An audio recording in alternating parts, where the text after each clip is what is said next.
Your lecturer is Dr. David Kung. Dr. Kung is professor of mathematics at St. Mary's College of Maryland, where he has taught since 2000. He received his BA in mathematics and physics and his MA and PhD in mathematics from the University of Wisconsin-Madison. Dr. Kung has won numerous teaching awards and is deeply concerned with providing equal opportunities for all math students. His academic work focuses on mathematics education, and he has led efforts to establish emerging scholars programs at institutions across the country. His innovative classes have helped establish St. Mary's as one of the preeminent liberal arts programs in mathematics.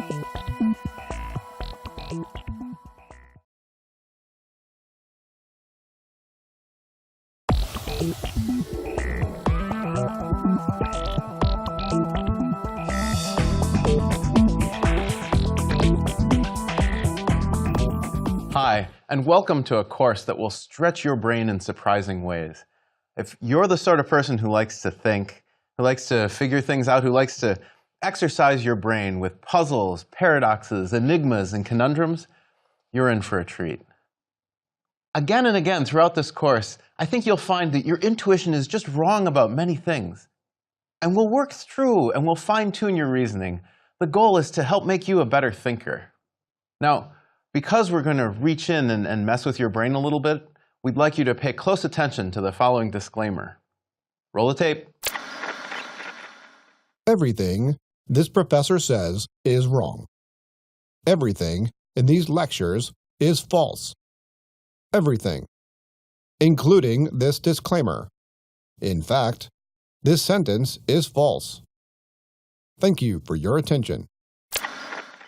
Now that was strange. The disclaimer, it exhibits some of the weirdness of many of the topics in this course. It was self-referential. It's a common theme in a lot of the paradoxes we'll see. That disclaimer was this course talking about itself. In fact, the words of the disclaimer were sort of talking about themselves. Now, self-reference is not always that weird. I can say, I am currently recording a teaching company video. There's no problem with that self-reference. That sentence refers to myself, but there's no real problem. But sometimes self-reference is really strange. I could say, I can create fire from my bare hands. Now, we know that that sentence is false. It's self-referential, but it's just false. There's nothing particularly strange about it. It's just a false sentence. Sometimes self-reference, like in the disclaimer, gets really weird. You might have a sign saying, "Do not read this sign under penalty of law." That's awfully strange. Any responsible citizen who wanted to know the rules would immediately be guilty after they read it. Now, there's a self-referential aspect to some of the things you hear frequently. You might have heard a speaker in the front of a room say, "Raise your hand if you cannot hear me." That's awfully strange. Some other things can have sort of self-referential twists. An Ouroboros is a dragon that eats its own tail. That's self-referential. Much of Escher's work is self-referential. In fact, Bach, the composer, composed works where he wrote B-A-C-H into the work. That's self-referential. René Magritte's painting, Treachery of Images, which states, under the picture of a pipe, "This is not a pipe." Again, twisted self-reference. Now, the disclaimer included self-reference of this weird sort. One sentence in particular is an example of what we call liar's paradox. This sentence is false. Let's see why this example of self-reference is really so odd. So in order to talk about it, let's just call that sentence S. Our intuition is that there's only really two possibilities. Either S is true or S is false. Let's take the second possibility first. Suppose S is false. What does it mean for S to be false? Well, S says this sentence is false. If that's false, it means that S must be true. But that can't be. You see, this is the case where S is false. It can't be both true and false. So maybe S is true. Now, what does it mean for S to be true? S says this sentence is false. That's true? Well, then S must be false. And again, S can't be both true and false. It's a paradox. S is neither true nor false. Many self-referential statements have some sort of flavor like the liar's paradox. And What happens when Aladdin says to his genie, "My only wish is that you grant me no wishes," or even more strangely, "I wish that you don't grant me this wish"? This sort of weird self-reference, it was labeled strange loops by Douglas Hofstadter. And we must be really careful because strange loops can be incredibly subtle. If we look back at the disclaimer said everything in these lectures is false in a different sentence. Is that a paradox too? It sure sounds like it. The everything includes the sentence itself. And just like the liar's paradox, it's something that asserts its own falsehood. So let's walk through this. Is that true? Well, no, because it's saying that nothing is true, including that sentence. Let's call the sentence R. So it can't be true. But is it false? And here we have to be a little bit more careful. If R is false, R said that everything in the lectures was false. So that means not everything in the lectures is false. At least one thing in the lectures must be true. So let's make sure there's at least one thing in these lectures that's true. 1 plus 1 is equal to 2. Okay, now it's no longer the case that everything in these lectures is false. So the claim that was made in the disclaimer that everything is false is now just a false claim. The paradox is gone. And that's the subtlety of paradoxes. You make a subtle change from this sentence to everything, and you still have self-reference, but the paradox is gone. Now, these paradoxes, they can make your brain turn around and around. They can make you question reality or maybe just your sanity. But paradoxes are really subtle. And so we're going to try to be very careful, very thorough, and very precise. Now, sometimes we'll use special effects to explain the mind-bending weirdness to shatter your mind. And other times, we're just going to be talking about this in a regular place, a regular studio. Back in my college days, I took a math class, my first year at the University of Wisconsin, and the professor let students bring in a card of formulas on the front and back. We had to turn these cards in afterwards, and so when I was writing mine, I wrote down all the formulas I needed on the front and back, and I had a little space left over at the bottom of both sides. And so on the bottom of the front side, I wrote, "The statement at the bottom of the other side is true." And on the back side, I wrote, "The statement on the bottom of the other side is false." It's a good place to stop and think, and this is going to happen frequently. So if you want to stop and think about what makes this paradoxical, it's a good time to do that. It's very much like the liar's paradox. So let's test. Is the front statement false?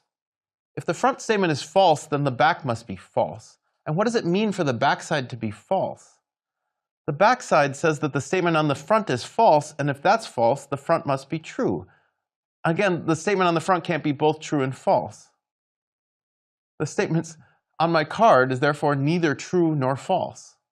Now, it's definitely a pretty cheeky joke for a young college kid to make, but there are sometimes simple examples that turn out to be much more than just jokes, and they can lead to really important results. Let's assume for a minute that any mathematical statement you can prove must be true, and any math statement you can't prove must be false. Then let's consider the sentence, "This statement is not provable." It feels a little bit like the liar's paradox. Here's why. Can you prove it? Well, it says it's not provable, then you can't prove it. But if you can't prove it, well, then it's true. But then if it's true, it's supposed to be not provable. So our assumption that we could only prove the true things and the false things were all things we couldn't prove, that must be wrong.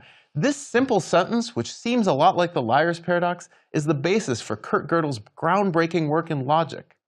Now, this lecture is about logic, but we'll get a little bit more into Gödel's work later. Now, there are a lot of different words we can use to describe mind-bending reality and mind-bending problems. Paradoxes, conundrums, enigmas, puzzles, brain teasers. I don't want to get bogged into the definitions of all of these things, but I do want to be clear. A true paradox to philosophers is a seemingly valid argument, maybe two of them, starting from seemingly acceptable premises, but the two arguments lead to absurd different conclusions. Philosophers are really precise and clear about this, but there's a colloquial use of paradox, which means something more like a situation or a statement with contradictory features or qualities. And that's the sentence in which I'll use this most of the time. a conundrum, a quandary. These are all just sort of states of cognitive conflict when something isn't quite right. Your intuition doesn't match what you see. When somehow your previous ideas you had are called into question. You know something's wrong, but you can't quite figure out what. I'm not so concerned with terminology. The important part here is that we understand the underlying ideas and how we resolve the cognitive conflict. And I see really three different ways to come to a resolution. Sometimes when we see these puzzles, these paradoxes, we find out that the paradox is actually true. Your intuition is wrong. Sometimes we find that the paradox itself is wrong, something is false in it, and our intuition is right. And sometimes we find out that neither is actually the case. Something deeper and more interesting is going on, and we're going to see examples of all of these different types of resolutions. Let's quickly talk about a paradox which turns out to be correct. The strangest paradox in all of mathematics is the Banach-Tarski paradox. Roughly, it says this: you can split a ball into a small number of pieces and reassemble them into a ball the same size as the original, and take the rest of the pieces and assemble them into another ball the same size as the original. That's what it says. You start with one ball, and just by taking the pieces and rearrange them, you get two balls of the same size. We're going to get to that in lecture 23. For an example of how resolving a paradox can reveal something deeper and more important, we could think about Gödel's work, "This statement is not provable," where it turns out something deeper is going on. The assumption that it's not provable is just false. It turns out to be incredibly complicated and very interesting.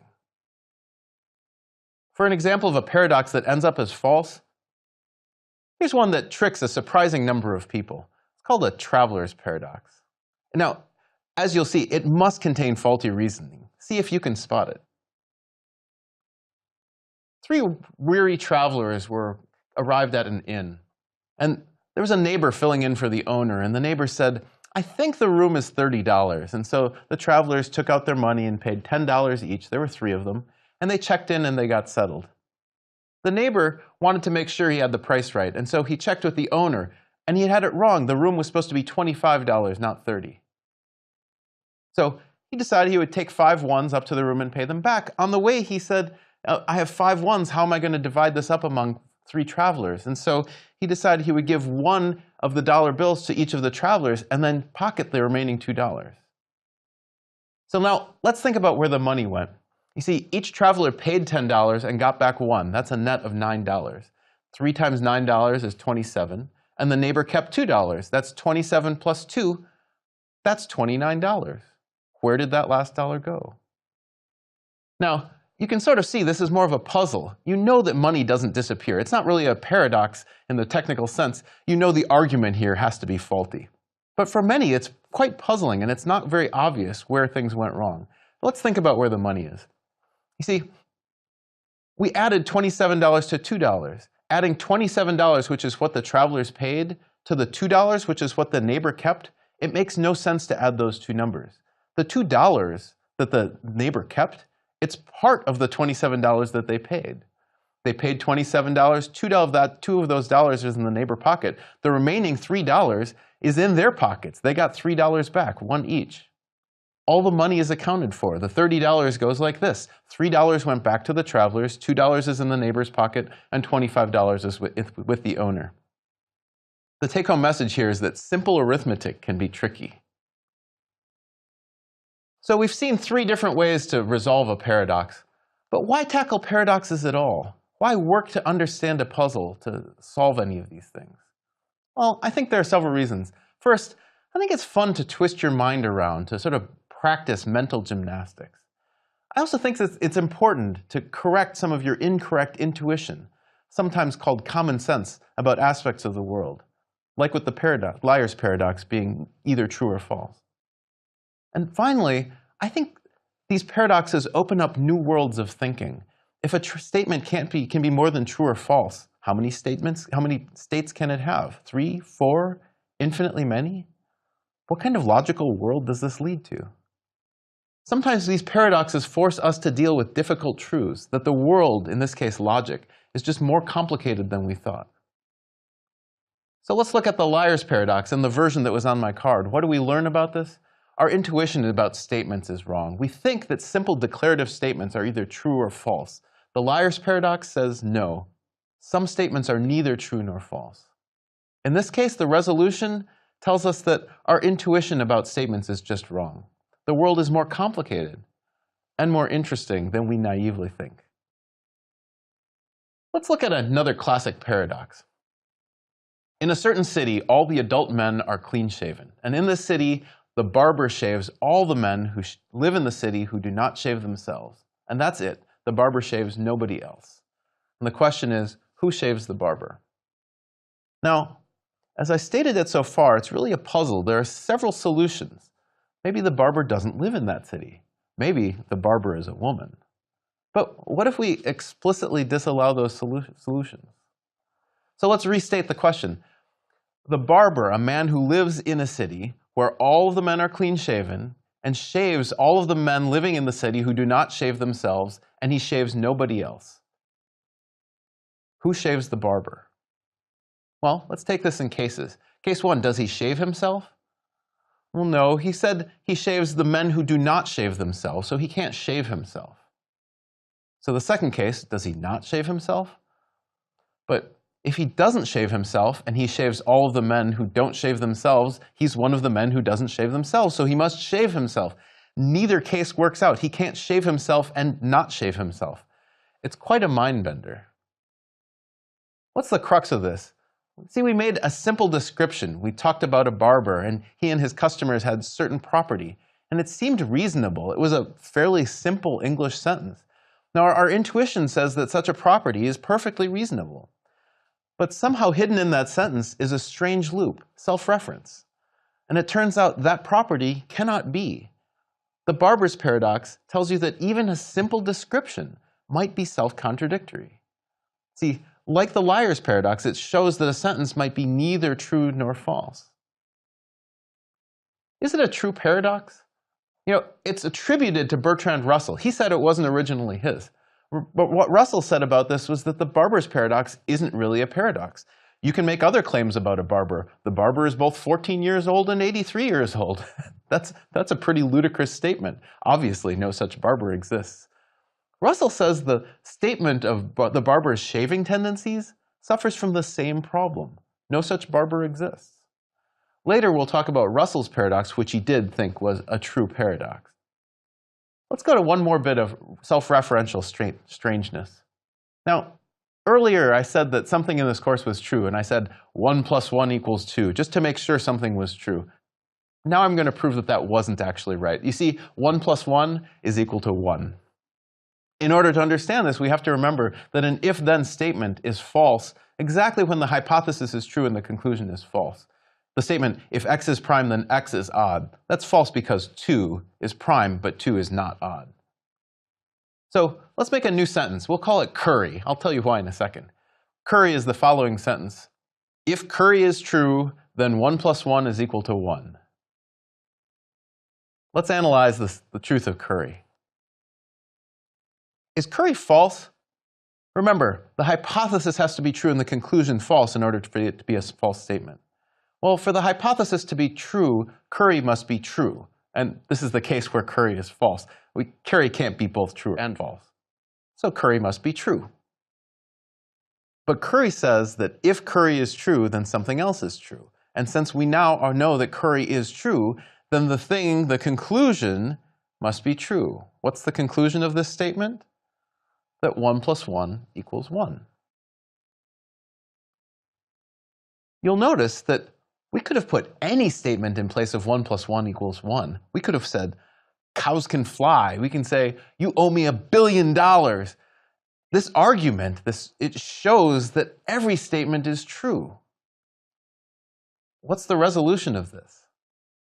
Well, it turns out this paradox has a name. It's called Curry's paradox. It was named after the American logician Haskell Curry. And again, it's that we think every statement is either true or false, but our intuition is wrong. Now, some paradoxes are really fascinating and quick, and some are even visual. And so every lecture in this course is going to have something we'll call a quick conundrum. Every lecture has one of these. Many of these have sort of a math physics flavor. All of them are related to the topic of the lectures in some way. Today's quick conundrum.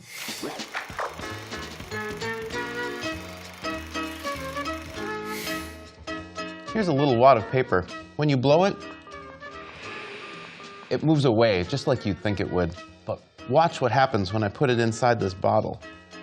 If I blow hard, it comes right out back toward me.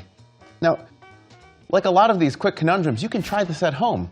What's going on? If I blow hard, what happens is the air rushes in and it comes back out and it pushes the piece of paper out on its way back out. If I blow really softly, I can get it to go inside the bottle. But if I blow hard enough, the air comes around and pushes it out. It's actually sort of like the liar's paradox. In that case, it's the self-reference that sort of turns around and hits the statement from behind. In this case, it's the air pressure. Both times, surprising results.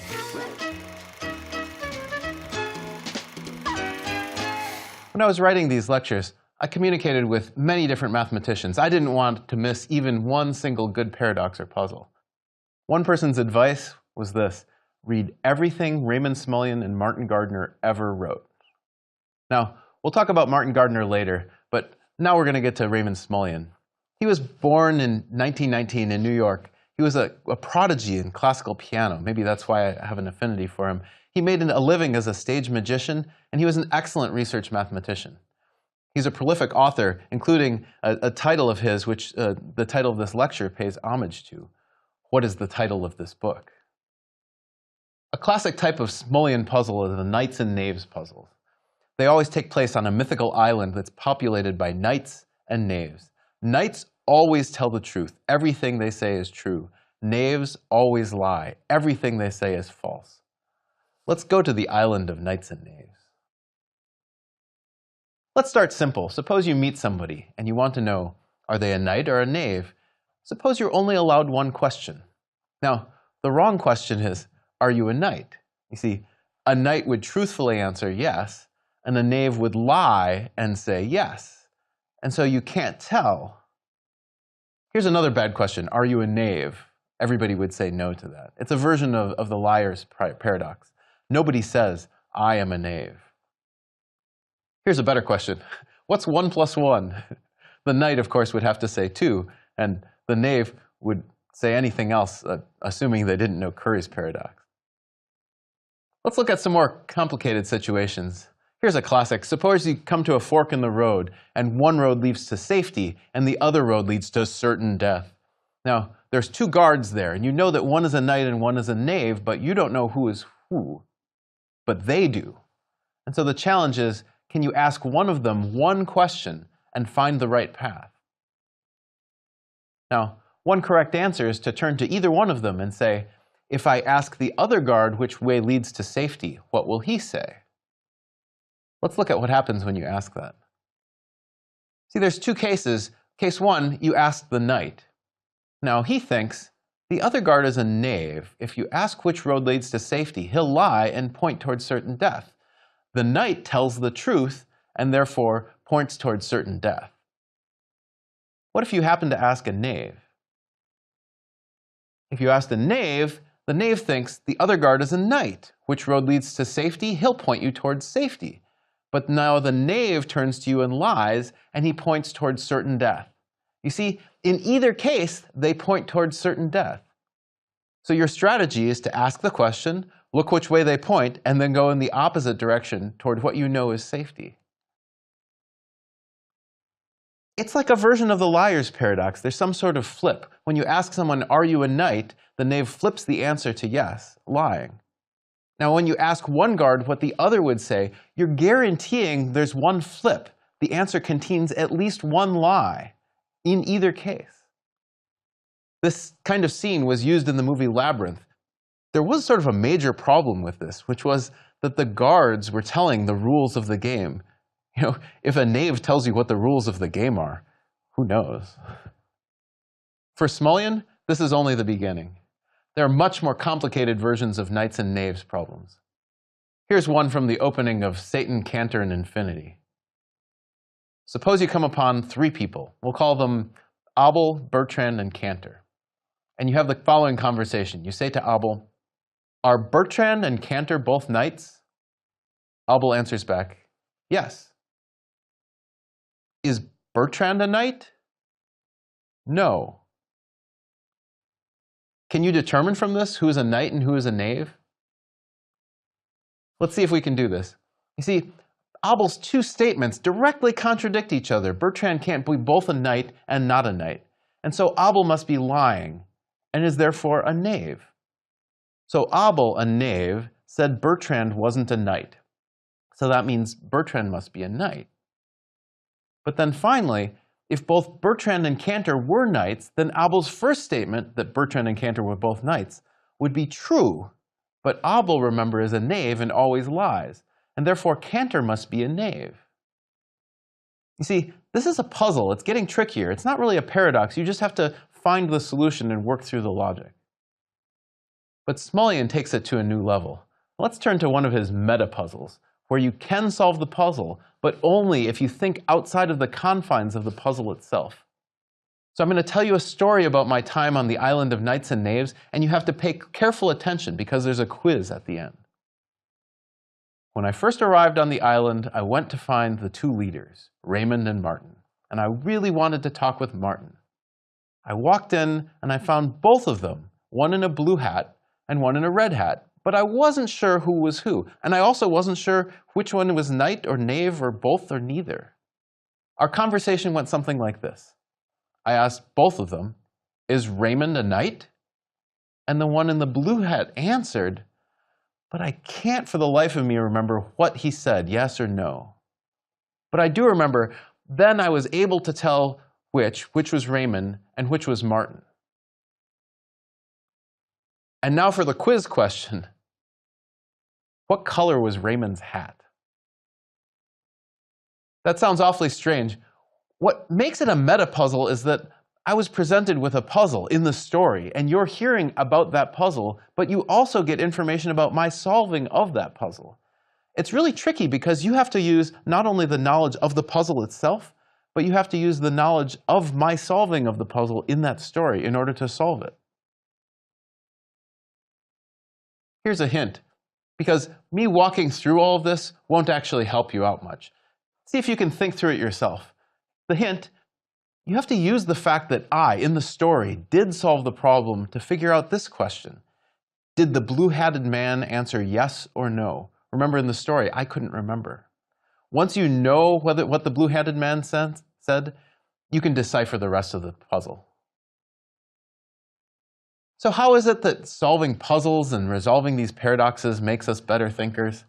See, when people ask that, I show them this. Now, this is called a rattleback, and it has a really strange properties. You see, let me move these things so you can see a little bit better. So if I take this rattleback and spin it counterclockwise, there's no problems. It just keeps spinning like you would think. But if I try to spin it clockwise, watch closely. It rattles back, hence the name. You see, it goes from spinning clockwise to spinning counterclockwise. But if you watch closely, there's something in between. I want you to watch one more time. There's that rocking motion in between. And I think that this is exactly what paradoxes and puzzles do for us. See, sometimes we're thinking in one direction, and that's just naive of us. That's not really true. What we really need to be doing is thinking in the other direction. And what gets us to think in the other direction? It's this rocking back and forth motion. And that's where paradoxes come. In the same way that rocking back and forth is the mediating state for this rattleback between going in one direction and going the other, a paradox is the mediating state between getting your mind to think in one direction and getting it to think in another direction. You can really see this clearly. If I tip up one end and try to just get it to rock end to end, it doesn't want to do that. It gets you to rotate in the other direction. I love this little rattleback, and it really does give us an understanding of why puzzles and paradoxes are important to make us better thinkers. You see, even brilliant people are wrong. They're wrong frequently. You know, Isaac Newton thought alchemy was possible, creating gold from nothing. Einstein, he refused to believe the probabilistic aspects of quantum mechanics. He famously said, Gott würfelt nicht, God doesn't play dice. Now they were brilliant, but they were still sometimes wrong. You see, if we're honest with ourselves, we're wrong about many things all the time. And sometimes that shatters our notion of reality. Mathematicians' intuition has repeatedly been wrong, even about the mathematics. Mathematicians once thought that infinity was a single thing, and now we know that infinitely many sizes of infinity exist. We'll get to that in Lecture 8.